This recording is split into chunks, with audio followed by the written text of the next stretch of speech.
انہیں صرف رمضان المبارک کے ایک مہینے میں تقوی حاصل ہو سکتا ہے، پرہیزگاری مل سکتی ہے۔ یہ شہر طاعات ہے، شہر عبادات ہے، شہر کا مطلب مہینہ ہے عربی میں۔ اور دیکھیں کتنی سہولیات تمہارے لیے رکھی گئی ہیں کہ شیطان کے وسوسوں سے محفوظ رکھا گیا، کہ تمہیں مہینہ بھر شیطان اور اس کی ذریت سے، اس کے حملوں سے بچا کر رب تبارک و تعالیٰ نے اس مہینے میں رکھا ہے۔ تو اب میرے عزیزو، تھوڑی سی محنت کی ضرورت ہوتی ہے تاکہ ہمارا دل پاک ہو جائے۔ تھوڑی سی اور محنت اس میں کر لی جائے تو انسان کا باطن پاک ہو جائے۔ تقویٰ کیا چیز ہے اور اس کا حاصل کرنا کیوں ضروری ہے، میں آپ کو بتاؤں۔ تقویٰ کا مطلب سب سے اہم چیز یہ ہے، اللہ کا خوف۔ یہ بنیادی چیز ہے، یہ بنیادی چیز ہے، اور یہ اگر بنیاد ہے تو ہر عمل میں آپ کے تقویٰ حاصل ہو جائے گا۔ نماز کیوں پڑھتے ہو؟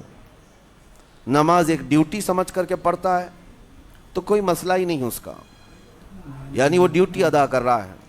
لیکن نماز میں اگر خوف خدا ہے، اللہ کے ڈر سے پڑھتا ہے، یہی تقویٰ ہے۔ روزہ کیوں رکھ رہا ہے؟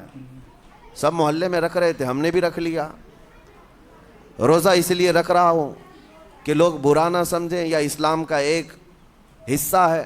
اتنی ہی نیت تھی تو پھر اس نے روزے سے کچھ حاصل نہیں کیا، لیکن اسی روزے کو اللہ کے خوف سے رکھا، یہی تقویٰ ہے۔ تو خوف خدا، اللہ کا خوف آ جانا ہر عمل میں، یہی تقویٰ ہے۔ اور اگر یہ چیز نہیں ہے تو انسان بہت بڑے بڑے گناہ بھی کر جاتا ہے، اسے ڈر نہیں لگتا۔ روزہ چھوڑ دیا، اسے کوئی خوف ہی نہیں ہے، بلکہ دھڑلے سے لوگوں کے سامنے کہتا بھی پھر رہا ہو کہ مجھے یہ سب چیزوں میں وشواس نہیں، یقین نہیں ہے۔ یہ باتیں اس زبان سے آتی ہیں جس کے ہاں اللہ کا خوف ہے ہی نہیں، اللہ کا ڈر نہیں۔ اسی لیے قرآن میں اللہ نے فرمایا لعلکم تتقون، تم پر روزے اللہ نے فرض کیے ہیں تاکہ تمہیں تقویٰ مل جائے، اللہ کا خوف۔ اور یہ کتنی اہم چیز ہے میں آپ کو بتاؤں، خوف خدا۔ خوف خدا کا مطلب کہ اللہ کا ڈر، اللہ کا خوف، یہ تمہاری پوری باڈی کو صحیح کرتا ہے، اندر سے بھی باہر سے بھی۔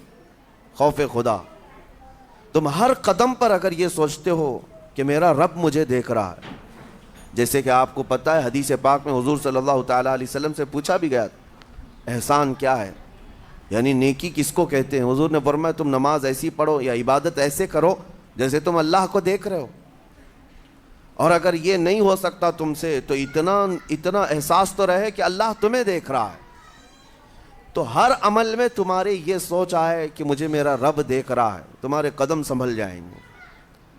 آج آپ مسجد میں بیٹھے ہیں، ادب سے بیٹھے ہیں، حالانکہ ایک آدھے گھنٹے کے بعد جسم کو پھیلنے کی حاجت ہونے لگتی ہے، تھوڑا پیر پھیلا لوں، پیٹھ کو ٹیک دے دوں، نہیں کرتے آپ، اس لیے کہ آپ کو احساس ہے کہ امام صاحب دیکھ رہے ہیں، مفتی صاحب دیکھ رہے ہیں، یا پھر مجمع میں لوگ دیکھ رہے ہیں۔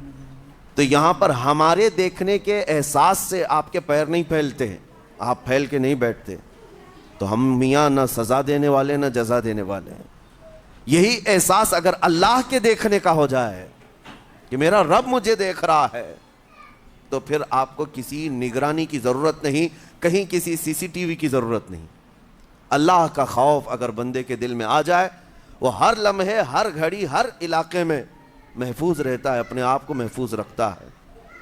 میرے عزیزو، 4 سال کی عمر ہے امام اہل سنت فاضل بریلوی رحمۃ اللہ علیہ، امام محمد رضا خان رحمۃ اللہ علیہ، 4 سال کی عمر میں روزہ رکھ لیا۔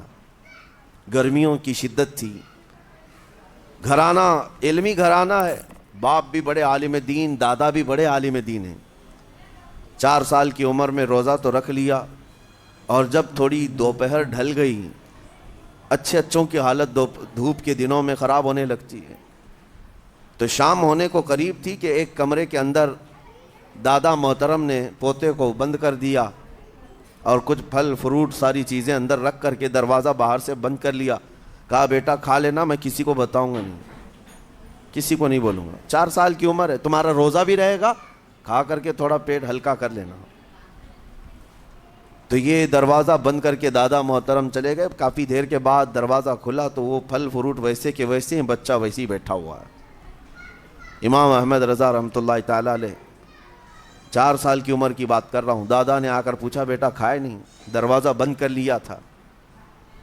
تو 4 سال کی عمر میں مولانا امام احمد رضا کہنے لگے کھا تو لیتا لیکن ہر گھڑی میرا مولا تو دیکھ رہا ہے، جس کے لیے روزہ رکھا وہ تو دیکھ رہا ہے۔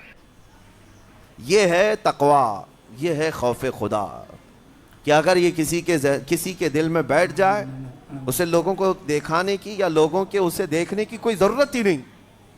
میرے عزیزو، تقویٰ حاصل کرنے کا یہ اتنا بہترین راستہ ہے، اتنا بہترین راستہ ہے۔ آپ روزہ ہیں، کس کو پتہ ہے؟ میں روزہ ہوں، کس کو پتہ ہے؟ یہ راز ہے میرے اور اللہ کے درمیان۔ آپ روزہ ہیں، یہ راز ہے آپ کے اور اللہ کے درمیان۔ بہت سارے موقع آپ کے پاس ہیں دن بھر میں، فجر سے لے کر عصر تک کئی مرتبہ وضو میں جانا پڑتا ہے، باضابطہ آپ کلی کر رہے ہیں، آدھا نگل جاتے، کس کو خبر ہے؟ یا کہیں چھپ کر کے کوئی ہلکی سی چیز چبا لیتے، کس کو خبر ہے؟ اس لیے کہ یہ اندرونی معاملہ ہے، راز ہے۔ آپ کھا رہے ہیں، پی رہے ہیں یا نہیں کھا رہے ہیں، نہیں پی رہے ہیں، یہ کوئی دوسرا نہیں کہہ سکتا۔ آپ کے اور آپ کے اللہ کے درمیان یہ راز ہے، اور آپ بچے ہوئے ہیں۔ حلق سوکھا ہے شام کے وقت اور پیٹ بھی پیٹ سے لگنے آ جاتی ہے۔ کام کرنے والے جانتے ہیں کہ شام ہوتے ہی روزے کا اثر کس قدر ظاہر ہوتا ہے۔ کام کرنے والوں کو زیادہ اثر پڑتا ہے، اے سی میں سونے والوں کو روزہ کہاں پتہ چلتا ہے۔ لیکن اس وقت بھی وہ نہ پانی کا ایک قطرہ حلق میں ڈالنا چاہتا ہے، نہ کوئی چیز چھپ کر کے چبانا چاہتا ہے۔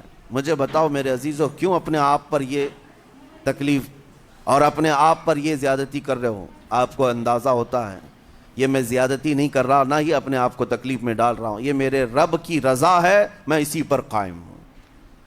اسی لیے فرمایا گیا کہ جب افطاری کا دسترخوان بچھتا ہے اور پہلے ہی آ کر کے لوگ بیٹھتے ہیں، اور یہ سنت بھی ہے، ایسے نہیں کہ بھاگتے بھاگتے آپ آئے، وقت ہوا، کھجور لیے اور کھا گئے۔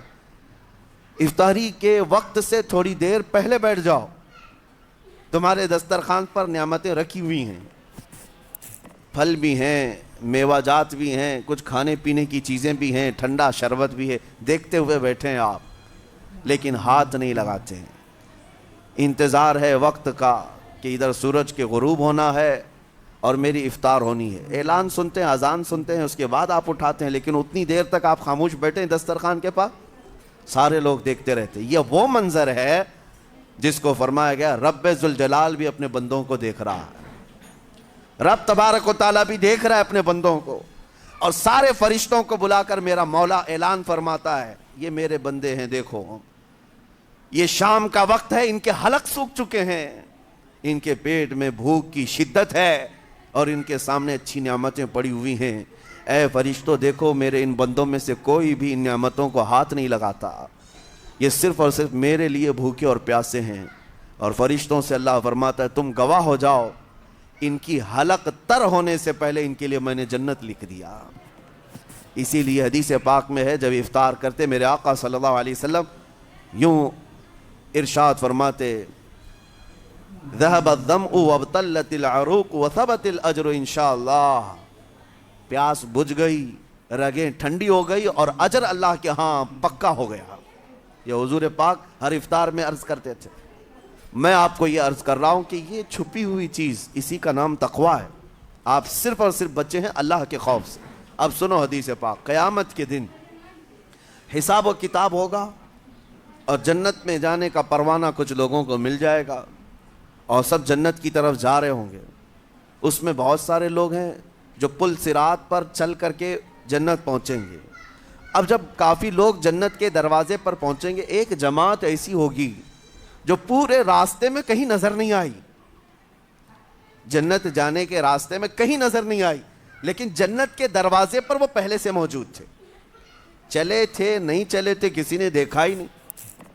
دوسرے جنتی ان سے پوچھتے ہیں اس جماعت سے کہ تم یہاں کیسے پہنچے اور یہ انعام کس بات کا ہے تمہارے لیے؟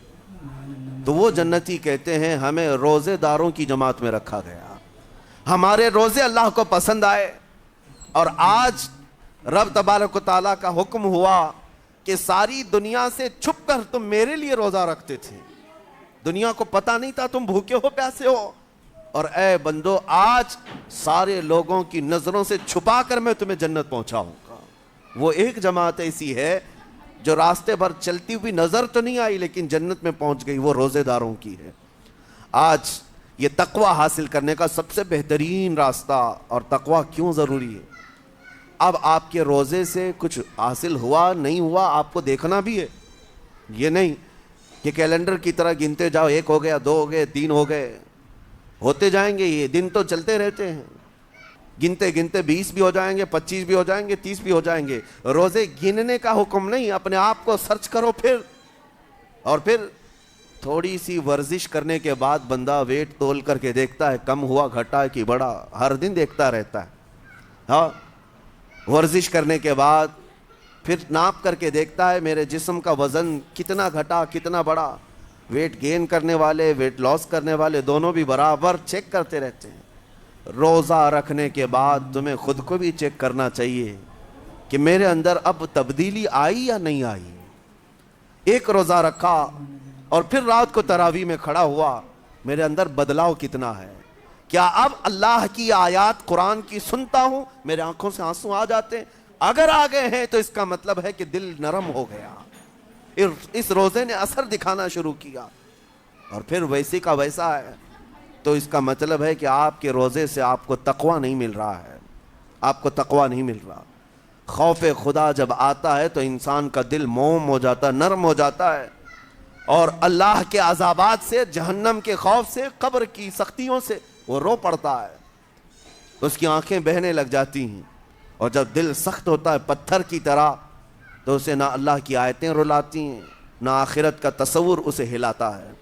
اس لیے قیامت کے دن کے بارے میں آپ کو بتاؤں، نبی پاک صلی اللہ تعالیٰ علیہ وسلم کی امت کی طرف جہنم کی آگ شعلے لپکاتے ہوئے بڑھتی آ رہی ہوگی بہت تیزی سے، قریب ہے کہ وہ جہنم کی آگ سب کو اپنے لپیٹ میں لے لے۔ وہاں کھڑے ہوئے بہت سارے لوگ اپنے اپنے اعمال کا صدقہ پیش کرنے لگے، حاجی اپنے حج پیش کر رہے ہیں، نمازی اپنے نماز، روزے دار اپنے روزے، کہ جہنم ہماری یہ نیکیوں کا صدقہ رک جا۔ جہنم کی آگ بڑھتی چلی آئی، بڑھ رہی تھی۔ جبرائیل امین علیہ الصلاۃ والتسلیم حاضر ہوتے ہیں بارگاہ مصطفیٰ صلی اللہ علیہ وسلم میں، ایک پانی کا پیالہ انہوں نے پیش کیا اور کہا یا رسول اللہ صلی اللہ علیہ وسلم یہ پانی آپ اس آگ پر چھڑک دیں۔ نبی پاک صلی اللہ تعالیٰ علیہ وسلم نے وہ پانی اس آگ کی طرف پھینکا تو آگ دور چلی گئی، جو جہنم کی آگ اچانک بجھ گئی، کافی دور چلی گئی جو امت کی طرف لپک رہی۔ رسول رحمت صلی اللہ تعالیٰ علیہ وسلم نے پوچھا جبرائیل سے یہ اتنا اثردار پانی ہے کون سا؟ یہ جبرائیل امین عرض کرتے ہیں یا رسول اللہ یہ آپ کے ان امتیوں کے آنسوؤں کا پانی ہے جو رات کھڑے ہو کر اپنے رب کے خوف سے رویا کرتے تھے، وہ اللہ کے خوف سے تھر تھراتے تھے، ڈر کر کے ان کے آنکھوں سے جو آنسو آتے۔ جبرائیل امین کہتے ہیں میں نے وہ آنسو جمع کر رکھے تھے اور وہ آج میں نے آپ کے سامنے پیش کیا۔ ایک آنسو کا قطرہ جہنم کی آگ بجھانے کے لیے کافی ہے۔ موتی سمجھ کے شان کریمی نے چن لیے قطرے جو گرے تھے عرق انفعال کے۔ عزیزان گرام وقار، یہی وہ تقوی ہے، یہی وہ خوف خدا ہے جس کے متعلق اللہ قرآن میں فرماتا ہے لعلکم تتقون، تاکہ تمہیں تقوی مل جائے، اسی لیے روزے رکھے گئے ہیں، روزے فرض کیے گئے ہیں۔ تمہارا دل اگر سخت کا سخت ہی رہ گیا تو روزے اثر نہیں کر رہے ہیں، روزے اثر نہیں کر رہے۔ اور ظاہر سی بات ہے کاموں میں برکت نیت سے ہوتی ہے، کسی بھی عمل میں برکت اچھی نیت سے ہوتی ہے۔ اگر کوئی روزہ اس لیے رکھ رہا ہے، جیسے بہت سارے فائدے گنائے جاتے ہیں نا، روزہ رکھنے سے کینسر نہیں ہوتا، روزہ رکھنے سے جسم کے فاسد مادے ختم ہو جاتے ہیں، نکل جاتے ہیں، ڈاکٹرز بھی مشورہ دیتے ہیں مہینے میں 1 مرتبہ، ہفتے میں 1 مرتبہ باڈی کو فری چھوڑنا چاہیے۔ تو یہ تو جسمانی فائدے تو رکھے گئے ہیں، لیکن اگر تم روزہ اس نیت سے رکھ رہے ہو کہ میری باڈی صحیح ہوتی رہے، تو گویا کہ تم تو اپنی دنیاوی غرض سے روزہ رکھ رہے تھے۔ یہ فائدے تو ملنا ہی ملنا ہے، یہ فائدے یوں بھی ملیں گے اللہ تعالیٰ کی طرف سے آپ کو، لیکن نیت وہ نہیں۔ روزہ رکھنے کی نیت یہ ہو کہ میرا رب مجھ سے راضی ہو جائے اور مجھے رب تبارک و تعالیٰ کا خوف اور تقوی حاصل ہو جائے۔ نیت میں برکت ہے، اور جن کاموں کو آپ اچھی نیت سے کریں گے اسی طرح ان کاموں میں اثر بھی پیدا ہوگا۔ روزہ رکھنے سے پہلے آج نیت یہی کریں کہ مولا تعالیٰ یہ روزہ میرے تمام برے اعمال کے لیے کفارہ ہو جائے، یہ ڈھال بن جائے۔ جانتے ہیں آپ اپنے نفس امارہ کو روکنے کا سب سے بہترین آلہ بھوک ہے۔ بھوک، جتنا آدمی بھوک کے ذریعے سے اپنے نفس کو مار سکتا ہے دوسری کوئی چیز نہیں۔ آپ دیکھیں اس رمضان المبارک میں بہت ساری حلال چیزیں آپ کو حرام کر دی گئی ہیں، یعنی سحری سے لے کر افطاری تک۔ میں یہ نہیں کہہ رہا کہ شراب پینا حرام ہے، نشہ کرنا حرام ہے، وہ تو پوری زندگی بھر حرام ہے، لیکن آپ کو چاول روٹی تو حلال ہے نا، سبزے سیب پھل فروٹ تو حلال ہے، لیکن یہ حلال چیزیں بھی اللہ نے آپ پر حرام رکھی ہیں، روزے کے عالم میں نہیں کھا سکتے۔ سحری سے لے کر افطار تک یہ حلال لقمے، پانی تو حلال ہے، پاک ہے، لیکن آپ کے لیے روزے کے عالم میں حرام ہے۔ اسی طرح شادی شدہ مرد اپنی عورت کے ساتھ زندگی بھر کبھی بھی جمع کر سکتا ہے، رات میں سو سکتا ہے، لیکن حالت روزہ میں وہ حلال کام بھی حرام ہے، حلال کام بھی حرام ہے۔ اپنی عورت سے جمع کرنا حالت روزہ میں کیوں روکا گیا؟ کھانا پینا بھی حلال تھا، عورتوں کے ساتھ شباشی بھی حلال تھی، لیکن روزے کے عالم میں ان حلال چیزوں کو روکا گیا۔ تو آپ سوچ سکتے ہیں اس چیز کو، سوچ سکتے وجہ یہ ہے کہ حلال چیزوں سے آپ کو روک کر بڑے حرام چیزوں سے بچانا مقصود ہے۔ آج اگر اپنے آپ میں اتنا کنٹرول کر لے جاؤ کہ چند حلال چیزوں سے دن بھر بچ سکتے ہو، انشاءاللہ رمضان کے بعد بڑی حرام چیزوں سے بھی اللہ آپ کو محفوظ رکھے گا۔ میرے عزیزو، برا ہے ان لوگوں کا جن کو میرے آقا صلی اللہ تعالیٰ علیہ وسلم نے دعائے ہلاکت فرمائی ہے۔ اس سے بدنصیب کوئی ہو سکتا ہے جن کے لیے رسول رحمت صلی اللہ تعالیٰ علیہ وسلم کی دعائے ہلاکت ہوئی ہو؟ حضور صلی اللہ تعالیٰ